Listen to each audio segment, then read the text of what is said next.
Listen, before the wolves howl, before the swords come out, before anyone falls in love or falls apart. Listen, there is a sound at the very beginning of this story that sets the tone for everything that follows. It is not a roar. It is not a war cry. It is quieter than both and far more brutal. It is the sound of gold coins dropping, one by one, onto a cold stone table. Clink, clink, clink, clink, clink, clink, clink. 7 coins, 7 small pieces of metal spinning and settling on grey stone while rain hammers the roof of Lord Casil Shadowend's manor. Each coin lands like a word in a sentence that has already been decided. Each coin says, "She is worth exactly this much. Not a coin more, not a coin less." A young woman stands in the centre of the cold room. Her name is Arya Ravenwood. She is wearing a worn grey dress that has been washed so many times the colour has begun to surrender. There is a small locket at her throat, tarnished silver, oval-shaped, the kind of thing someone once gave out of love. Her dark eyes are fixed on the rain-blurred window behind the men who are deciding her fate. Her face gives away absolutely nothing. Not fear, not grief, not rage. Nothing. Across the room, arms folded across a broad chest, stands Alpha King Ronan Ironheart. He is tall and built the way old mountains are built. Solid, cold, patient in a way that has nothing to do with gentleness. His silver eyes move over Arya once, the way a man glances at a map to check for useful landmarks. He does not ask her name. She does not offer it. Lord Casil finishes counting. He leans back in his chair with the satisfied look of a man who has just solved a problem he has been meaning to deal with for some time. "She is quiet," Casil says pleasantly. "She has always been quiet. You will have no trouble from her." Ronan nods once and turns away. The deal is done in under 4 minutes. Arya keeps her eyes on the rain and thinks of her mother. Before we follow Arya out of that stone room, we have to go back. Not far. Just far enough to understand what is behind those still, dark eyes. Arya Ravenwood was not born into silence. She was born into music. Her mother, a gentle she-wolf of the old Ravenwood bloodline, was the kind of woman who filled rooms without meaning to. She smelled like cedar and warm bread. She hummed when she cooked, sang when she walked, and spoke in 3 languages without ever stopping to think about which one she was using. Her name was Ilaris, and she was the first miracle Arya ever knew. The second miracle was what Ilaris passed to her daughter. Arya picked up languages the way other children picked up stones on a riverbank, naturally, quickly, without effort. By the time she was 5, she was already moving between the common tongue and the old tongue in the same sentence. Not because anyone taught her to, but because her ear simply held on to sounds, and her mind filed them away like something precious. An elder she-wolf in their village, a woman named Arvella Grayson with deep-set eyes and a mouth full of old stories, recognized the gift immediately. She sat with Arya for hours, teaching her the full shape of the old tongue, the formal structures of it, not the words that had no translation in the common language. Then came the traders from the north. Arya listened to them from the corner of the market stall, and learned their dialect in 3 visits. Then a travelling healer from the river Pax passed through and stayed a week. Arya had the river language before the woman left. By the time she was 12, she could follow a conversation in any room she entered.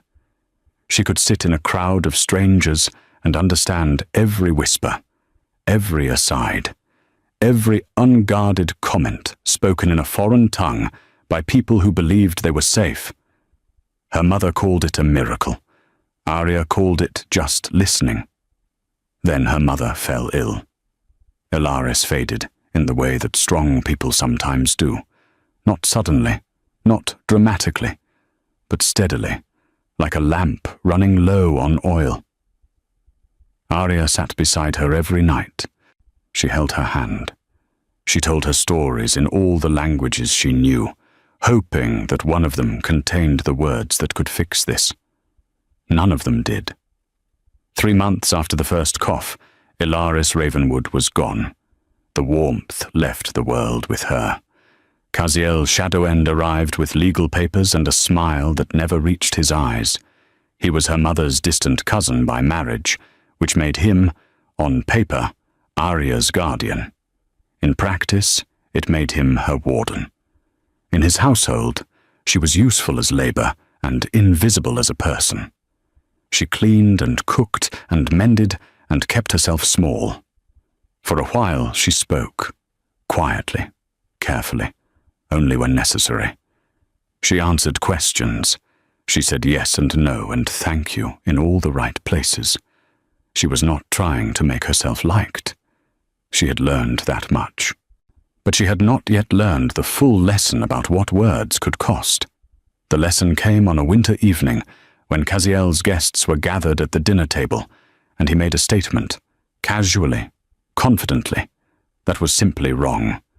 Factually, provably, clearly wrong, about a land agreement, about terms that affected the people on his estate. Arya, sitting quietly at the far end of the table, corrected him, calmly, factually, in the common tongue, in front of 6 witnesses. The silence that followed lasted 3 full seconds. Kaziel's smile did not change. His eyes did. After that evening, Arya chose silence. Not because she had nothing to say. She had more to say than ever. She had observations and calculations and stories and corrections and whole conversations she could have had in 7 languages. Or she locked all of it away, behind a face that gave nothing to anyone. Silence became armor. Silence became strategy.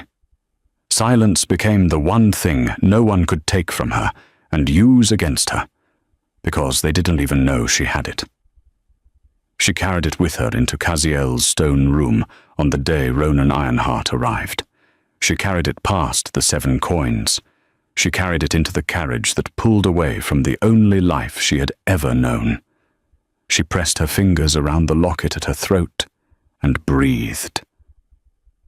The carriage rolled through the dark forest for hours. The trees were old and close together, their branches knitting overhead until the sky above was only glimpsed in fragments. Arya sat with her small bundle of belongings between her feet and watched the world narrow into forest and fog. She did not cry. Or she had decided long ago that crying was something you did in private, if at all.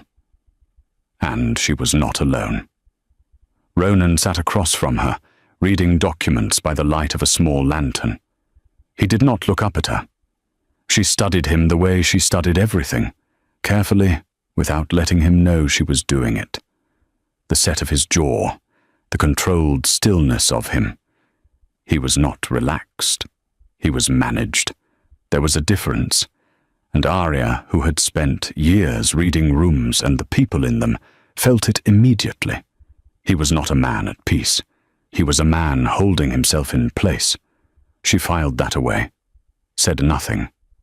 The carriage crested a long hill as the fog began to thin, and there, rising out of the tree line, like something the mountain itself had decided to grow, was Ironheart Keep.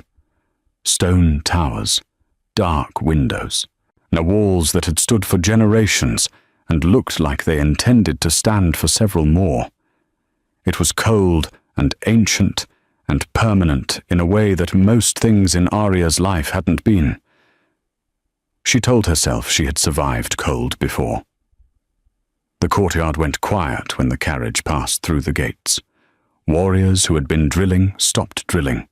Servants who had been crossing the yard paused mid-step. Stable hands leaned out of doorways.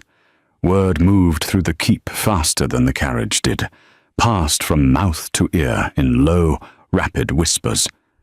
The Alpha brought back a Luna. And then, just a beat behind it. She does not speak. She is mute. Arya stepped down from the carriage and stood in the grey morning light while 30 pairs of eyes assessed her. She kept her face still. She kept her posture straight. She did not look at the ground, and she did not look at the crowd. She looked at the keep. She was taking inventory. She noted the north tower, which appeared older than the rest and had a different quality of stone. She noted the well in the eastern corner of the yard, where 2 servants had stopped drawing water to stare at her. She noted the wolf standing in the shadow of the main door, a she-wolf, lean and sharp-featured, dressed well enough to signal rank, watching Arya with an expression that was not quite a smile and not quite contempt, but contained elements of both. That would be Marzel Coldridge. Arya did not yet know her name, but she knew the type. She had seen it in every household she had ever passed through, the woman who had established herself as the unofficial centre of the room and did not appreciate new geometry. As Daxton Thornwell, Ronan's beta, was the one who stepped forward. He had an honest face. That was the first thing Arya noticed about him. Not handsome, not imposing, honest. He spoke to her directly, without the slight condescension that most people used when they believed they were addressing someone who could not respond. "My name is Daxton. I will show you to your chambers. Are you hungry?" Arya looked at him steadily, said nothing, shook her head once, very slightly. He nodded, unbothered, and turned to lead the way. She followed him through the great hall, up a wide staircase, and down a corridor that smelled of old wood and torch smoke. Her chambers were at the end of it, larger than she expected. A fire had already been laid and lit. A window overlooked the inner courtyard. The bed had enough blankets on it that it looked genuinely warm, which was more than Kaziel's house had ever managed. Daxton lingered in the doorway for a moment after he showed her in. She could feel him choosing his words. "The Alpha will want to speak with you this evening. It will be brief. He does not say much beyond what needs to be said. Neither, I think, do you. You may find you suit each other." He said it without irony, without cruelty, and without the pity that Arya had been bracing for. Then he left. She sat on the edge of the bed and breathed the warm air. That evening Ronan received her in his study. The room was large and spare, in the way that rooms belonging to men who do not care about decoration tend to be. A desk, a fire, 2 chairs arranged near a window that looked out over the forest. Maps on one wall, a shelf of documents, nothing on any surface that was not useful. Ronan stood near the window when she entered. He waited until she had sat before he spoke. She noted the courtesy. She also noted that it was the courtesy of someone who managed situations efficiently, not the warmth of someone who saw her as a person in the room. "You will have your own chambers. You are not required to attend every court function, only the formal ones, and those are infrequent. You will not be disturbed in your private time. I expect nothing from you beyond presence at the occasions that require it." He spoke plainly. No cruelty in it. No warmth either. He was outlining the terms of an arrangement. She sat across from him and watched his face while he talked. She catalogued things with the patient thoroughness she applied to everything. The tension behind his silver eyes, the precise way he chose his words, the fact that his hands, which were large and capable-looking, were completely still, not relaxed, controlled. This was not a man who moved without thinking. This was not a man who spoke without calculating. But underneath all that calculation she caught something else. Briefly, a flicker of something that might have been uncertainty. Gone so fast she almost missed it. Almost. He finished speaking and waited. the pause where a response would go. She gave him nothing. He nodded. She rose to leave. She had reached the door when he spoke again, and this time the words came differently, quieter, and with none of the managed control of everything else he had said, almost as though he was saying it to the room rather than to her. "I will not be my father." Arya stopped at one breath, 1/2 second of stillness. Then she walked out. She lay awake that night in the warm room, with the fire burning low and the sounds of the keep settling around her. Somewhere deep in the walls, the old stone shifted with the cold. Somewhere outside, a single wolf howled once and went quiet. She thought about what he had said, the way he had said it, the fact that he had said it at all, to an empty room, to a woman he believed could not carry the words to anyone.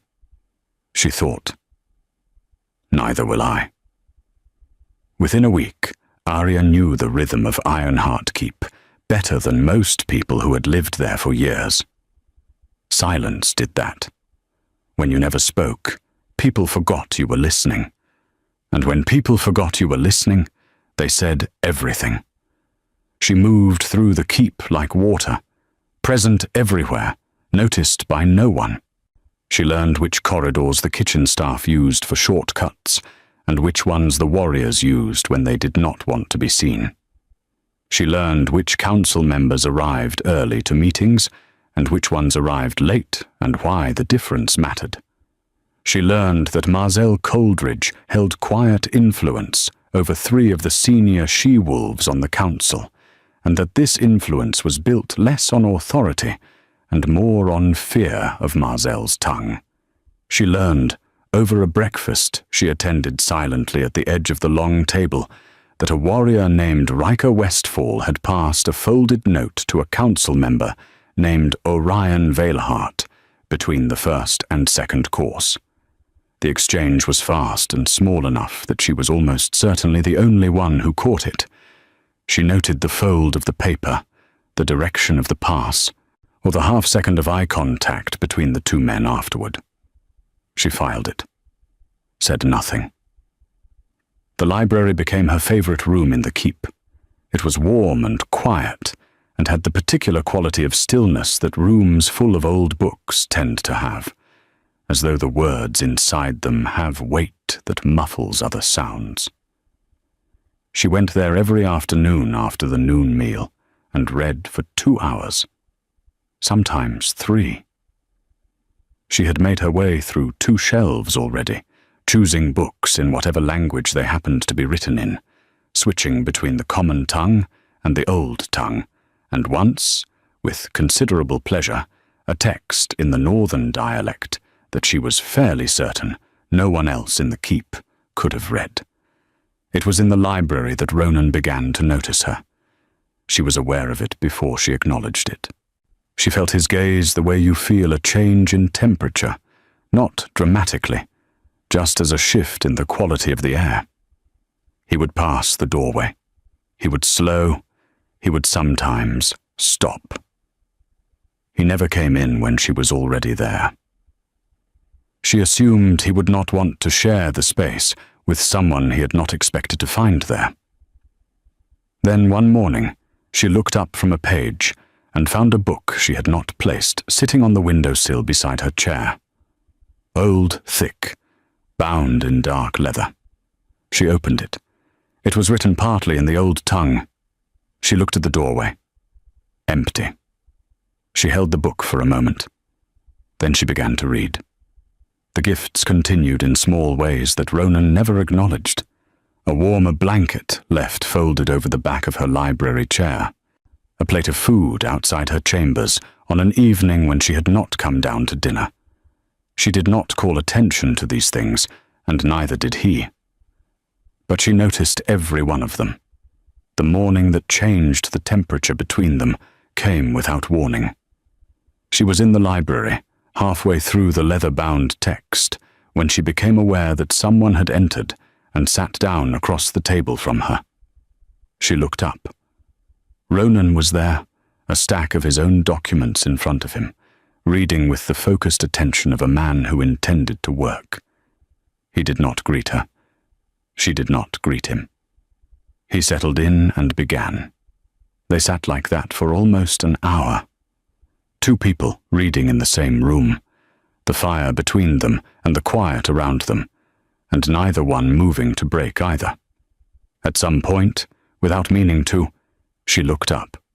He looked up at the same moment. Their eyes met across the table. He held her gaze. She held his. 5 seconds. 6.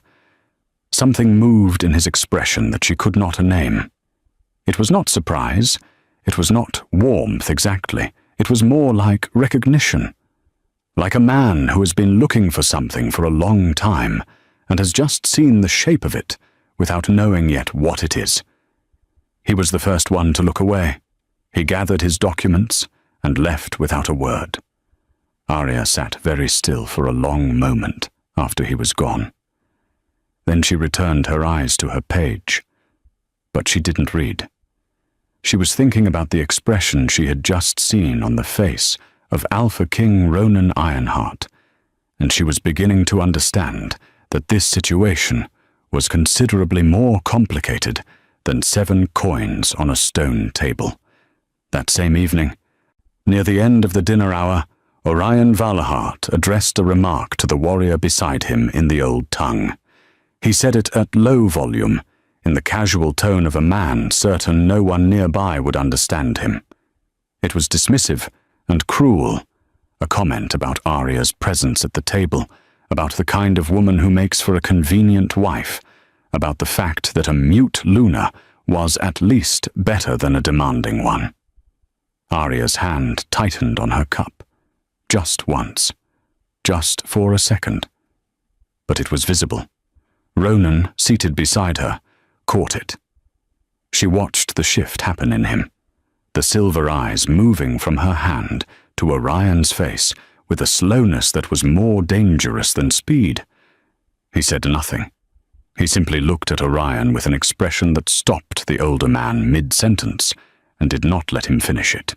But the conversation at that end of the table redirected itself almost immediately. Ronan did not explain what he had done or why. He returned to his meal as though nothing had happened. But Arya sat with what she had just witnessed, the instinct of it, the fact that he had responded before he had time to think about whether to, and she turned it over quietly in her mind for the rest of the evening. There was something there. Something underneath the stone. She was beginning to see its shape. Daxton found her in the library 3 days later and sat down in the chair across from her. He folded his arms on the table and looked at her with the direct, unhurried honesty that she had catalogued as his defining quality. "I am going to talk for a while," he said. "You do not have to respond. I think you should know some things. About this place. About him." She set her book down. She looked at him. He understood that as permission. He told her about the previous Alpha, Ronan's father. A man the pack still named carefully. The way you handle something sharp, only when necessary and never casually. A man who had built his authority on the belief that power was the right to take, whose court had been a place of performance and fear, where everyone smiled and no one felt safe. Whose Luna, a quiet, decent woman, named Novira Stonehaven, had faded across the years of her marriage like a fire that is never fed enough air. She had not been destroyed in a single moment. She had been reduced slowly, piece by piece, and she had died young and smiling, the fixed, empty smile of a woman who had learned to keep her face calm at all costs. Ronan had watched his mother become that. "He chose you," Daxton said, not unkindly, because he was afraid. Not of you, of himself. He has spent so many years watching what power does to people that he has decided the safest thing is to feel as little as possible. If he never connects with someone, he cannot hurt them. If he does not let himself want anything, he cannot become what his father was. He paused. He looked at her steadily. I am not sure that is actually how it works, but it is how he has arranged things in his mind. He stood to leave. At the door he stopped with his back to her for a moment. He brought you that book himself, by the way. Dismissed the servant who was going to bring it. Carried it up 3 floors. He would deny this if you asked him. Then he was gone. Arya sat with that for a long time. She thought about Nevera Stonehaven, who had died smiling a false smile. She thought about her own mother, who had died with a real one. She thought about what it meant to watch someone you loved disappear, and to carry the memory of that disappearing as a warning you never fully left behind. She thought about a boy who had watched his mother fade, and decided that the safest thing in the world was to feel nothing. The next morning, Ronan brought tea to the library. She watched him come through the door with the small tray. She had learned to track his footsteps in the corridor, the particular weight of his step, and she watched him pause when he saw the servant already placing a pot on the table near her chair. He stopped. A brief, barely visible flicker of something crossed his face. He set the second tray down on a side table. I spoke briefly to the servant about something Arya could not hear from across the room, and the servant left with the original pot. Ronan set his tray near her chair without comment and sat down across from her with his own cup. She looked at him. This time, when she did it, there was something different in her eyes, something that had not been there in the first days at the keep. A softness, small, carefully contained, but there. He noticed. She saw him notice. She saw him decide not to know what to do with it, and look back down at his cup. They sat together in the library for the better part of an hour, not reading, not speaking, not quite doing anything except occupying the same warm space. It was the closest thing to peace that either of them had felt in a long time, and neither of them would have called it that yet. But both of them felt it. Outside, rain began to fall against the library windows. Neither of them moved to leave. In the corridors and council rooms, the shape of the conspiracy was taking clearer form. Arya had now confirmed what she suspected from the night she caught Riker Westfall passing his note to Orion Veilheart. The language of the fragment she had seen, she caught enough of it in passing. The particular word formations of the northern dialect was not the language of a council member writing to a council member. It was the language of someone reporting to someone outside the pack. Someone in Ironheart Keep was communicating with the northern packs. She did not yet know what was being planned. She did not have enough pieces for the full picture. But she was watching. She was patient. She had been patient her whole life, or she went to sleep that night, thinking about Ronan carrying a tray up 3 floors and pretending he had not. She almost smiled. Almost. They arrived on a Tuesday morning with the kind of confidence that belongs to men who believe they have already decided how a room ends. 3 Alpha Lords, announced in the courtyard with ceremony and welcomed at the great door with formal courtesy. Blazon Stormridge of the Northern Packs, broad-shouldered, grey-eyed, with a politician's smile and a general stillness. Lorcan Nightwell of the Western Border Territories, older, quieter, watchful in a way that would have seemed like wisdom if Arya had not already catalogued his name from Riker's correspondence. And Xaden Ashbourne, youngest of the 3, quick-witted and easy in conversation, the kind of man who made you like him without quite deciding to.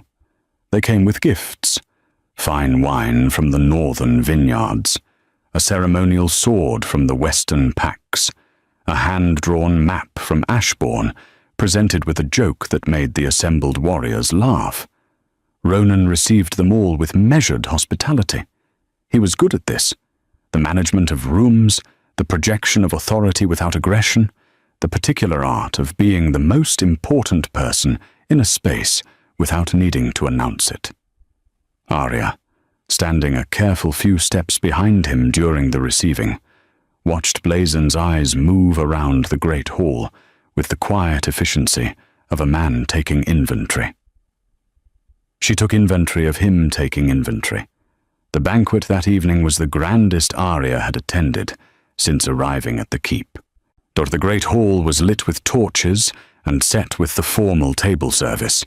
Silver and dark wood, long enough to seat 40 wolves. She was placed at Ronan's right hand, which was her position as Luna, and which, she suspected, none of the visiting lords had expected. She caught the brief flicker of assessment in Blazon's eyes when he registered where she was seated. Then he looked past her, then through her, then away. She was furniture. She was backdrop. She was entirely invisible. Good. The first course was cleared, and she was already 3 conversations deep. She did not move her eyes toward the lords she was monitoring. She had learned long ago how to listen without looking, how to follow a thread of sound across a noisy room while her face pointed somewhere else entirely. Blazon and Lorcan were speaking to each other in the old tongue, low, quick, in the cadence of men continuing a conversation that had started somewhere else. Their smiles were still in place. Their hands were still relaxed. They were very good at this. But language didn't lie the way faces did, and Arya was inside every syllable they chose. She heard the word for bloodline. She heard the word for timing. She heard the phrase that translated most closely as before any heir is confirmed. She heard Lorcan say the name Riker Westfall without looking at anyone named Riker Westfall. She heard the word for drink, not the drinking vessel, the specific old tongue word for a particular kind of added drink, the kind that was added to someone else's. She heard Blazon say, quietly and with great satisfaction, that the mute Luna was a gift they had not expected. Arya lifted her wine cup, took a slow, quiet sip, set it down. Her face did not change by a single degree. Inside her chest, something cold and very clear had settled into place. She looked at Ronan. He was at the center of a conversation with Xaden Ashbourne about trade agreements along the river territories, and he was doing what he always did, projecting control, giving nothing away, managing the room. He was completely unaware of what was being constructed around him. She looked at him, and she felt something she had not expected to feel. Something that went beyond strategy. Something that recognized him as a person who did not deserve what was being built in this room tonight, by men who had arrived smiling and would leave having set a trap. She could not stay silent, or not about this, not when the cost was his life, and the life of any child they might have, and the future of every wolf in Ironheart Keep who had nothing to do with the designs of 3 lords who believed that power was something you took from men who trusted you. The decision settled in her the way decisions settle when they have been coming for a long time and have finally run out of room to be delayed. She set her cup down. She would speak. The torches in the corridor outside the great hall had been burning low by the time the banquet finished and the lords retired. The keep quieted in degrees. The sound of boots and voices moved through the corridors, and then up the stairwells, and then into chambers where doors closed, and the night settled. The great hall went dark, except for the embers of the fire. The stone corridors held the cold the way they always did. Arya moved through them without a candle. She knew the halls now well enough to navigate them by feel and memory. She had been planning this walk for the last hour of the banquet, assembling every word, arranging them in order. Deciding what to say first and how to say it in a way that he would believe, she found him in the corridor just past the entrance to the great hall. He was walking with the particular, purposeful slowness of a man who has been performing composure all evening and is beginning to let the edges of it down now that no one is watching. He had removed the formal coat and was carrying it over one arm. He looked tired in the way that powerful people look tired when they believe themselves to be alone. Openly, without armor. She stepped into the corridor in front of him. He stopped. Surprised by the directness of it, she could see the adjustment happen in him, the automatic reassembly of composure. He thought she needed something. He was preparing to manage it.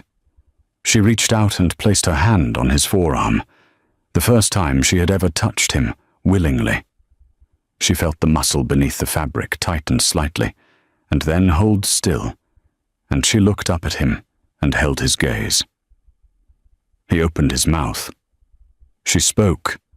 Her voice came out low and clear and steady, and the sound of it stopped him, as completely as if she had placed her hand against a wall. There is a plot against your bloodline, against you, against any heir you might have. 3 of the men in this, Keep Tonight, are part of it. Oh, and one of them has already communicated with someone inside your own council. The silence that followed was enormous. He stared at her. His face had done something she had never seen it do before. All the careful management of it had simply gone.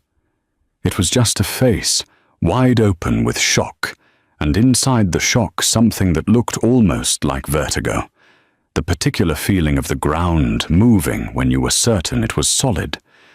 "You can speak," he said. Not a question. The words came out stripped of everything. No authority, no composure, just 3 words and the disbelief behind them. "Yes," she said. She held his gaze and did not blink. "I always could." He stepped closer to her. Not aggressively, not even consciously, she thought. It was the movement of a man who cannot quite trust what he is seeing and needs to be certain it is real. He was close enough now that she could feel the warmth coming off him in the cold corridor. "Why?" he said quietly. Just that word. Just the one. She told him. Not everything. Not the full architecture of it. That would take longer than this corridor and this night. But enough. She told him about Kazil, about the evening she had corrected him in front of his guests, about what silence had cost her, and what it had protected her from. She told him about what she had learned, that words in the wrong hands were used against the person who spoke them, that silence was the one thing that could not be weaponized because no one knew she had it. She told him about Ilaris, her mother, who had spoken freely and beautifully until she was gone.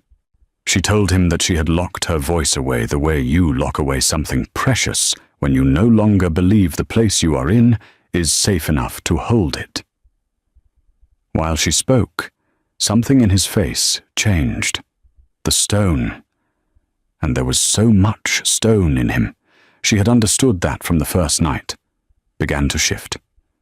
She watched it happen the way you watch a thick frost begin to give in early spring. Slowly. Unevenly. Real. She saw, underneath all that control, the man Daxton had described, the boy who had stood in doorways watching his mother disappear, the man who had been so afraid of the weight he carried that he had decided the safest thing was to put it down entirely, to feel nothing, to connect to nothing, to choose a wife who would never require him to be more than a presence in a room. He did not reach for her. He did not move away. He stood close in the cold corridor with the torch shadows moving around them, and he listened to every word she said with an attention that no one in her life had ever given her. She felt it. That attention. She had lived so long without it that she had almost forgotten what it felt like to be heard. When she finished, the silence between them was different from any silence she had known in this keep. It was not empty. It was full of everything that had just been said, still settling, still rearranging the shape of things. "Tell me everything," he said quietly. "All of it. The names, the words you heard, every piece," she told him. They stood in that corridor for a long time. The torches burned lower. The keep stayed quiet around them. And by the time she had finished, by the time every syllable she had gathered over weeks of watching and listening had been laid out between them, the cold between them was gone. Not the cold of the stone corridor. The other cold. The careful, deliberate cold that both of them had built around themselves for different reasons and different wounds. That cold had cracked open on both sides, and neither of them could have told you exactly when it happened. He walked her to her chambers that night. He stood in the doorway for a moment after she went in. "You're safe here," he said. It was the first time he had said something to her that had nothing to do with managing a situation. She looked at him from across the room. She held his gaze for 3 seconds. Then she said quietly, "I know." He left. She sat in the warm room with the fire and the silence and the strange, unfamiliar feeling of having been seen. She thought, this is what it is supposed to feel like. Ronan moved quickly and quietly, the way he did everything. He pulled Daxton before the dawn broke, and they went through what Arya had told him, piece by piece. The words she had heard in the old tongue, the names she had assembled, the chain between Riker Westfall and the visiting lords, and the plot that had been built in careful stages over months. Daxton's expression as he listened moved from seriousness to anger, and settled finally into the particular grimness of a man confirming something he had been almost afraid to suspect. By mid-morning they had the written evidence, Riker's communications, retrieved from where he had hidden them, less carefully than he had believed, in the East Wing. The language matched what Arya had described, or the plans matched what she had heard. A specific substance, a specific occasion. The air of Ironheart Keep was meant to be a thing that never existed, and the Alpha himself was meant to be left weakened enough to accept a peace agreement that handed the Northern Pacts everything they wanted. Ronan read the documents twice. Then he set them down. "Set up the assembly," he told Daxton. "Full formal. All council, all warriors, all lords. Tell them it is the signing ceremony." Daxton looked at him. Then he nodded once and went. The great hall that afternoon had the feeling of a celebration about to happen. The formal table had been cleared and replaced with the ceremonial arrangement. The Alpha's position at the head. The visiting lords arrayed across from the council. Were torches lit even in the daylight because this was a formal occasion, and formal occasions required them.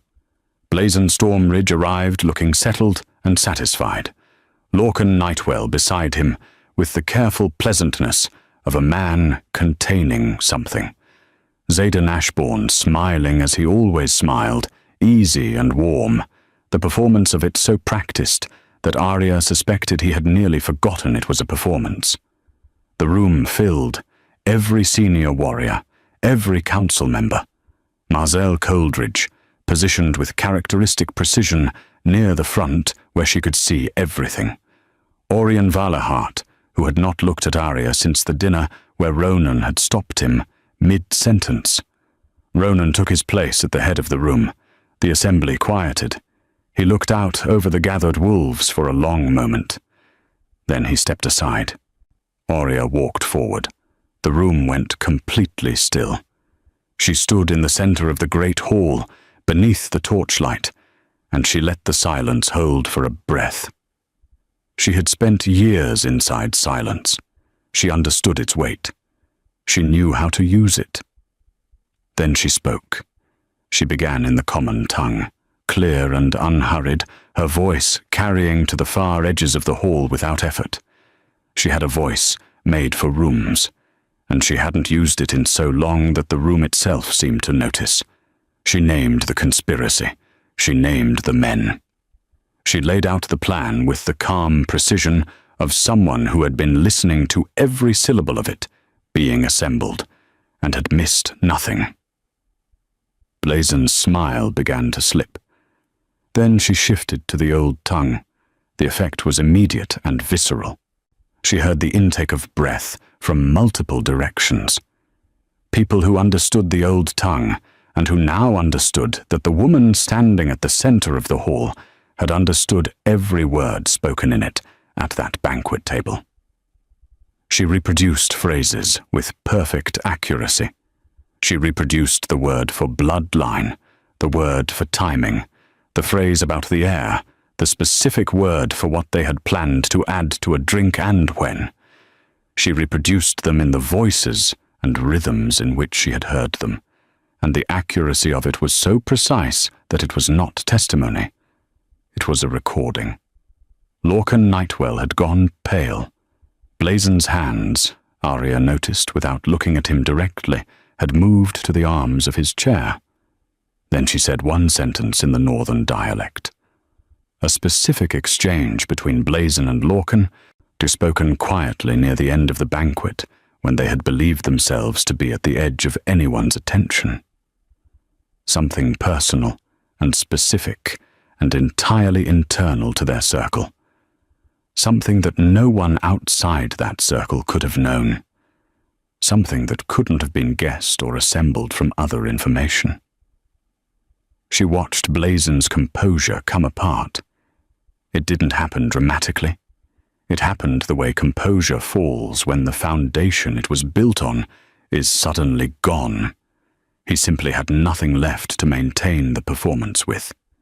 His face went flat and open and empty of its easy confidence, and what was underneath it was not rage, but something smaller and worse. Shock, and then the dawning recognition that they had built an entire plan on a wrong assumption, and that the woman they had dismissed as decorative, more silent, as convenient, had been sitting 3 chairs away, hearing every word they said. The room erupted. Warriors moved to the exits. 2 council members began talking at once, and then stopped when Daxton raised a hand. Marzel Coldridge, for the first time in the weeks that Arya had observed her, had nothing to say. She stood very still, her sharp eyes moving between Arya and the lords, with an expression that contained, Arya noted, something new. Something that had not been there before. Respect. Reluctant, complicated, beginning to take shape. But there. Lords who had arrived with the easy confidence of men who had already written the ending of this story were escorted from the great hall by warriors with considerably less ceremony than they had received upon arrival. Dorica Westfall was located in the East Wing and dealt with accordingly. Orion Veilheart, who had been in communication with the visiting lords for reasons that became clear in Riker's documents, was called to stand before the council. Through all of it, Arya stood still at the center of the hall. She had spent so many years learning that stillness. She knew how to hold it while everything around her moved. She held it now, and she felt, for the first time in her life, that the stillness was not armor. It was just who she was. The guard was down. The silence had been a cage, and she had finally walked out of it, and what was left was not someone new. It was the person who had been there all along. When the hall had quieted, when the last voice had dropped, and the last door had closed, and the assembled wolves of Ironheart Keep stood looking at their Luna with an expression that none of them quite had words for, Ronan crossed the room. He walked through the space between everyone else as though they were not there. He stopped in front of her. He looked at her the way she had been waiting, without knowing she was waiting, to be looked at. Not as a transaction, not as a problem, not as a quiet, manageable arrangement. He looked at her with the open, unmanaged attention of a man who has just understood the full shape of something and finds that the shape of it is extraordinary. "You saved this pack," he said. She held his gaze, steady, warm, entirely present. "We saved it," she said. Something moved in his face, or something that had been locked for a very long time came open. He reached out and took her hand. In front of every warrior and council member and wolf in the great hall of Ironheart Keep, Alpha King Ronan Ironheart took Arya Ravenwood's hand and held it like something he intended to keep. The hall was silent for a long moment. Then Daxton, from somewhere in the back, started to clap. It was slow at first. Then a warrior beside him joined. Then another. Then the whole room. Arya did not look at any of them. She looked at Ronan. He looked back. In 7 languages, she knew what this was. She had known the word for it in every tongue she had ever learned. She had simply not believed, for a very long time, that she would ever get to use it about herself. As the seasons changed over Ironheart, keep the way seasons always change, with no announcement and no particular hurry, one morning simply warmer than the last, the frost pulling back from the window ledges, the trees along the forest edge beginning their slow return to green. In the library, 2 chairs remained pushed close together near the window that looked over the inner courtyard. The fire there was always lit now, not because the keep was cold, but because both of the people who used the room had decided, without discussing it, that they preferred warmth. A child was born the following autumn, with Arya's dark eyes and Ronan's quiet strength, and the look on Ronan's face when he held her for the first time was the most unmanaged expression Arya had ever seen on him. He did not try to control it. He had been practicing, or for nearly a year by that point, the particular and difficult art of letting things matter to him without treating that as a threat. He was getting better at it. Marzel Coldridge never became warm exactly. That was not her nature, and Arya did not require it. But she became, over time, someone who was careful around the Luna. Someone whose sharp tongue stopped well short of its former targets. She had watched what happened in the Great Hall, and she was a woman who understood power, and she adjusted. Daxton became Arya's closest friend in the keep. He was the only one she had ever told, in full, the story of her mother and the years with Kaziel, and the choice she had made in a cold room one winter evening to stop speaking until the world became safe enough to be heard in. He had listened to all of it without interrupting, and at the end had said only, "I am glad you stopped waiting." She had agreed. Riker Westfall faced justice. Orion Valerhart was removed from the council. Blazon Stormridge and Lorcan Nightwell returned to their territories significantly reduced. The peace that followed was a real peace, built on clear terms, because there was now a Luna at Ironheart Keep who spoke 7 languages and was willing to use every one of them. On a quiet evening in late spring, with the window open to the warm air and their daughter sleeping in the room above, Ronan sat across from Arya in the library and looked at her over the top of his book. She looked up. He did not look away this time. Neither did she. "You could have left," he said, when the carriage was headed back through the forest. "Or you could have spoken at any moment. You could have walked out of this entirely." Arya considered this. "I could have," she said. "Why did you stay?" She looked at him for a long moment, at the open, unguarded face of the man who had carried a tray up 3 floors and pretended he had not, at the silver eyes that had been the first ones to look away that morning in the library, and had not looked away once since. "I heard you," she said, "in the corridor, that first night."